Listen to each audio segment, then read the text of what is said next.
Okay, so for the first question I have, how do you use students' backgrounds, life experiences, and interests to engage students in learning?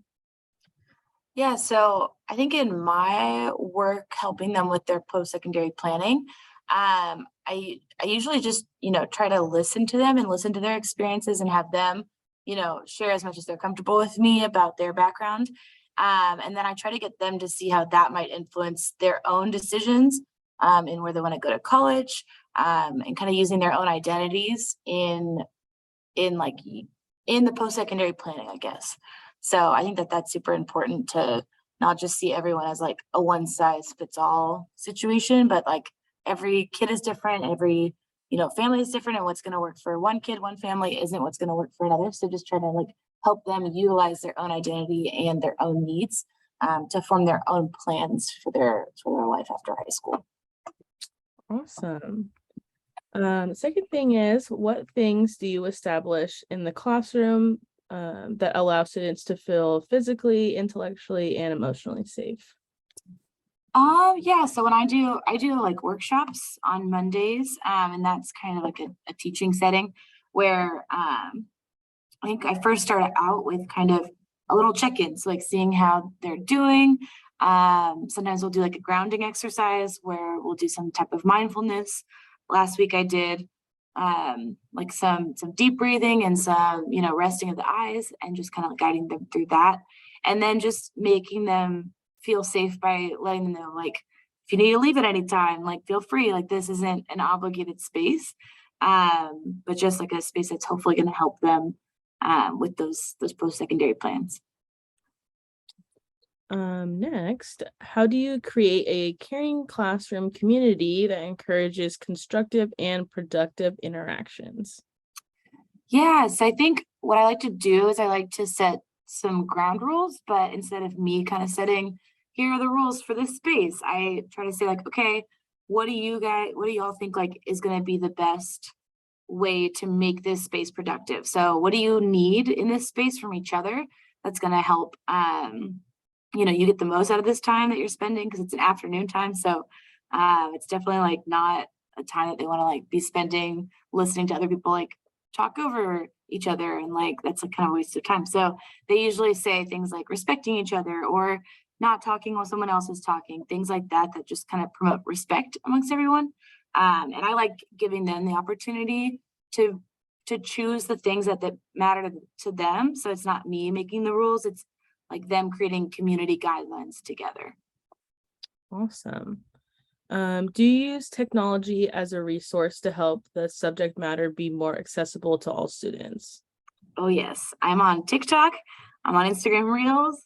I try to like do little vlogs on my like Instagram stories just to try to give them, more like biteable information pieces, just because I know like if I send out an email to all these kids, maybe there's gonna be one or two that read it, but otherwise it's gonna get lost in, all their emails.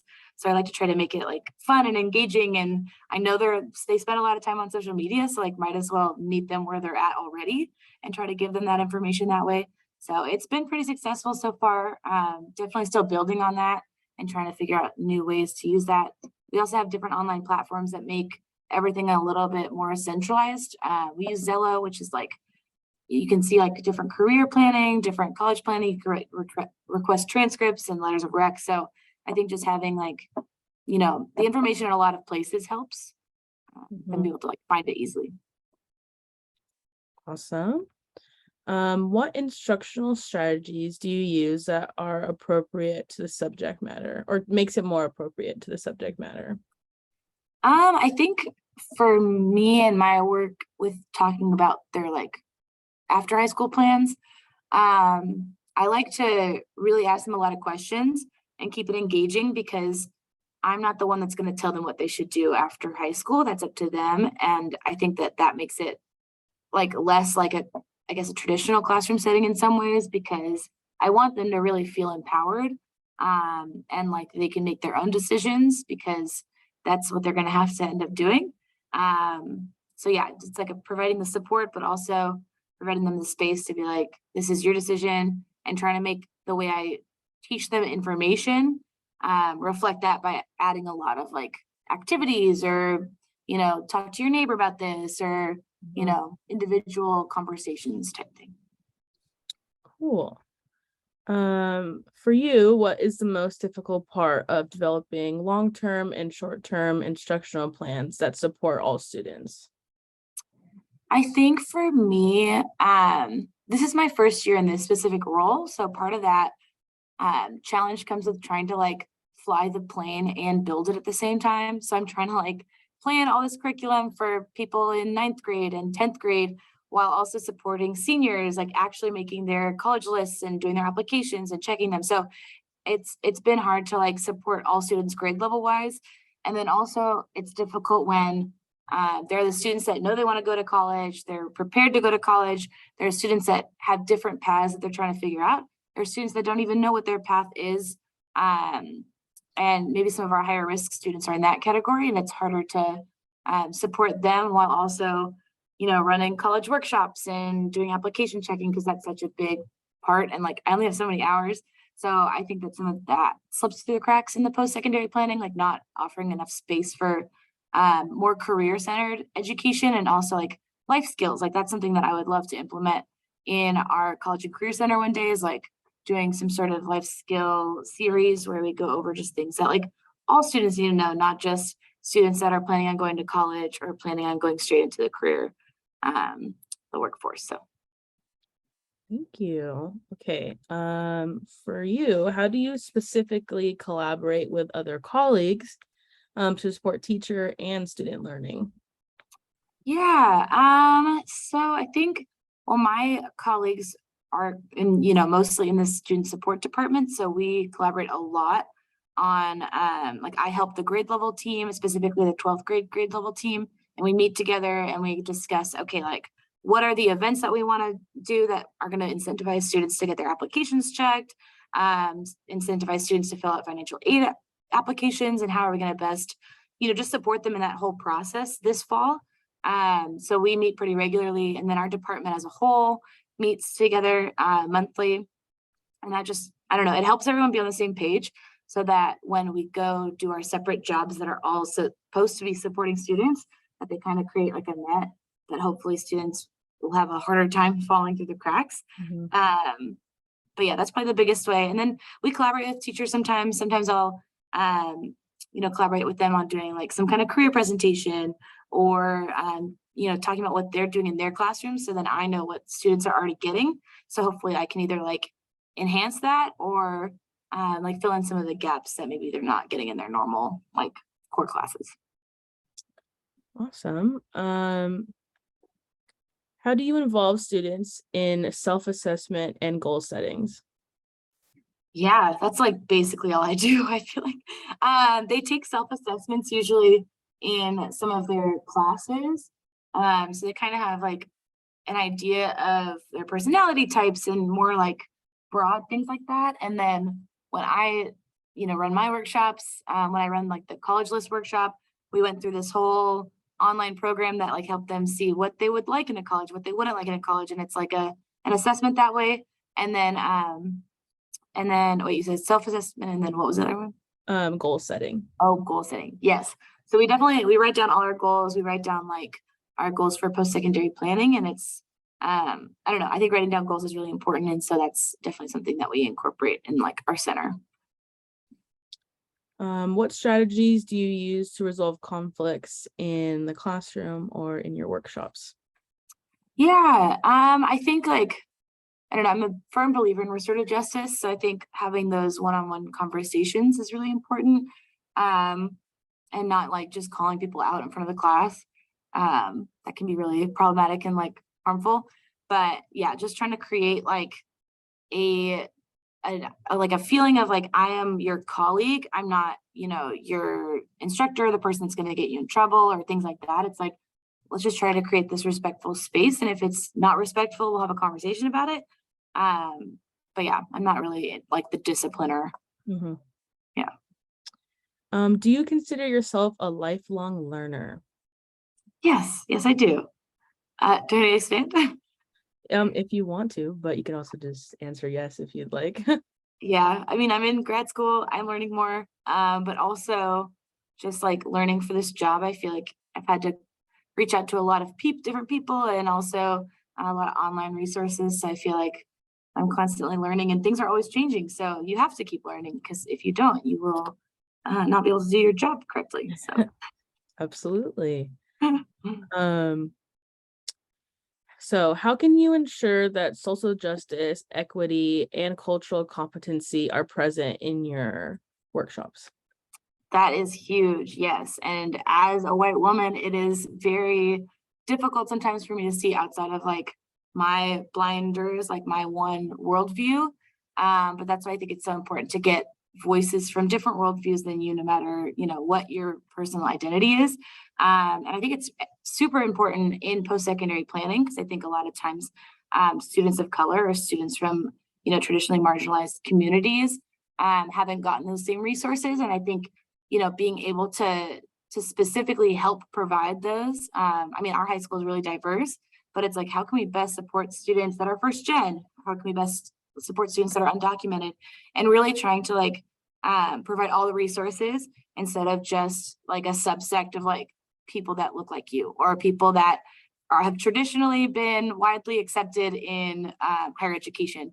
So it's like, how do we best provide those resources and advise without inflicting our personal biases, our implicit biases on them, is really important. And then just holding other staff accountable. I think when you see something in the workplace that you're like, that doesn't look right, like that doesn't seem to sit well, like you have to be looking for it. Number one, as like a white person, I have to be looking for it, because I'm not going to automatically see it sometimes because of my own identity.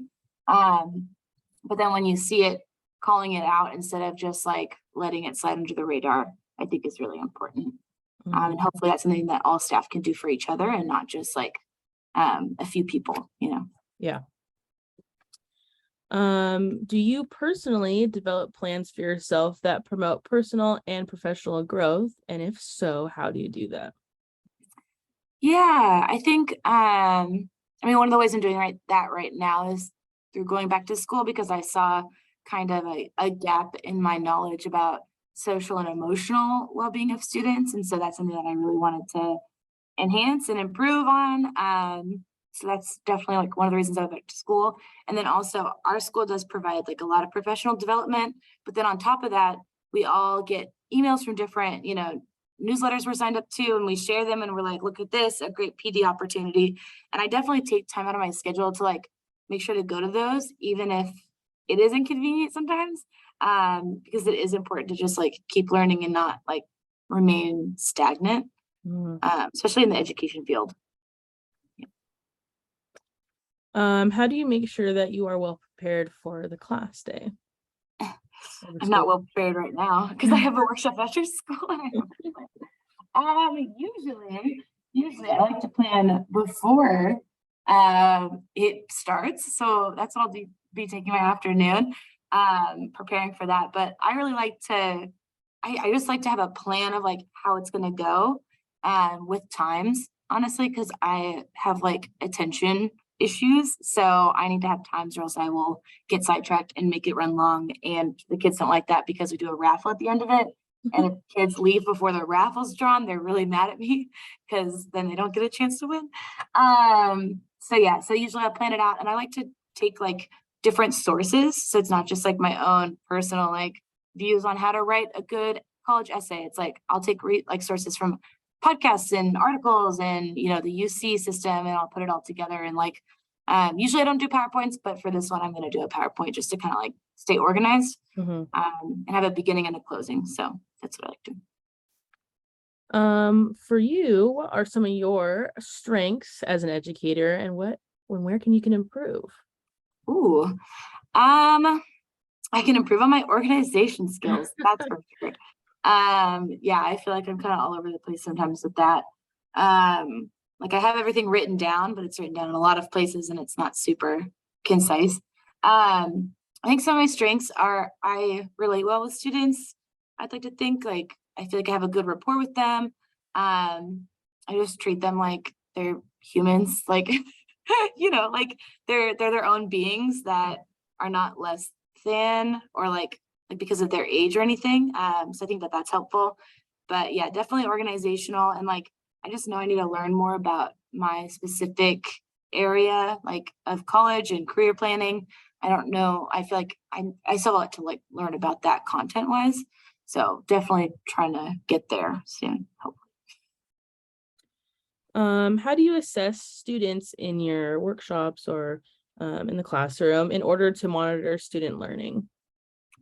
I think that one's harder in our workshops because it's like I'm giving them a lot of information and hoping that some of it sticks, but there's less of like a good way to check that. Like there's no tests, there's no assignments or anything. Um, the the thing we use online, the platform Zello, does have assignments, and we just got like the logins for that, and we're starting to get that up and running at our school. So hopefully there will be a chance to do some assignments or some pre and post survey stuff. Mhm. That's definitely on my list of things to do. But yeah, that's a good question because that makes me think of like, doing those pre and post surveys to see if like they actually learn things. That's helpful. Yeah. Hopefully And they then, make less mistakes on their apps. Oh, sorry. and then for the last question, what are some of the expectations that you hold for all of your students that you work with? I think the expectation, I think internally my expectation of them is that like I want them all to believe that they have bright futures Mhm. and I know that's not the case. I think that's just like my implicit expectation is like they believe that they will have a good future or like they believe that they have the power to like create a good future for themselves. Um, and we try to provide those like resources to do that. I know that that's like a harder thing to conceptualize sometimes, um, but yeah, other than that, just like being respectful to each other, I think is another expectation, especially like in our workshops, and being respectful of each other's like paths, Mhm. no matter what they are, no matter if they're different than theirs. Just trying to see each other as like human beings that like have feelings and like have their own like power to choose their own path. So Mhm. yeah. Well, thank you so much, Jillian, for taking the time to being interviewed today. I really appreciated it. Of course. Thank you for asking me. Oh, absolutely.